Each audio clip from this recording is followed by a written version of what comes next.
কিয়ামতের মাঠে কোন নবী সুপারিশ করতে পারবেন না। কিসের সুপারিশ জানেন? 50,000 বছর মানুষ দাঁড়ায় থাকবে, দাঁড়ায় থাকবে, দাঁড়ায় থাকবে, বিচার শুরু হচ্ছে না। আল্লাহ পাক এত নারাজ সেদিন, বিচারটা শুরু করার কথা কেউ বলতেই পারবে না আল্লাহকে। আল্লাহ বিচারটা অন্তত শুরু করেন, আল্লাহ বিচারটা অন্তত শুরু করেন।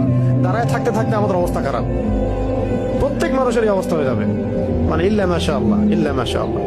তখন প্রত্যেক নবী রিফিউজ করবেন, আমি পারবো না, আমি পারবো না, আমি পারবো না। আদম আলাইহিস সালাম বলবেন না আমি না, নূহের কাছে যাও।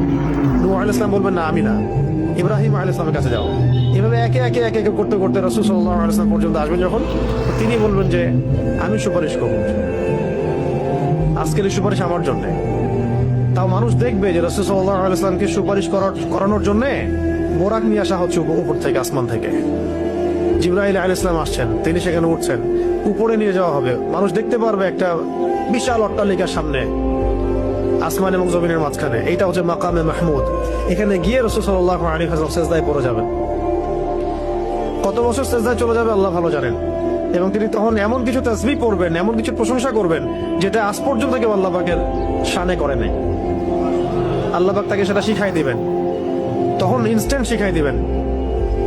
তারপরে তিনি বলবেন, ওঠো আমার হাবিব, তুমি চাও কি চাবা চাও, তোমার দোয়া কবুল করা হবে, তোমার সুপারিশ কবুল করা হবে। তিনি তখন বলবেন, আল্লাহ বিচারটা অন্তত আগে শুরু করেন, আগে বিচারটা অন্তত শুরু করেন। তো আমরা আসলে সত্যি কথা বলতে আমরা চিনতেই পারি নাই যে আমরা কার উম্মাহ।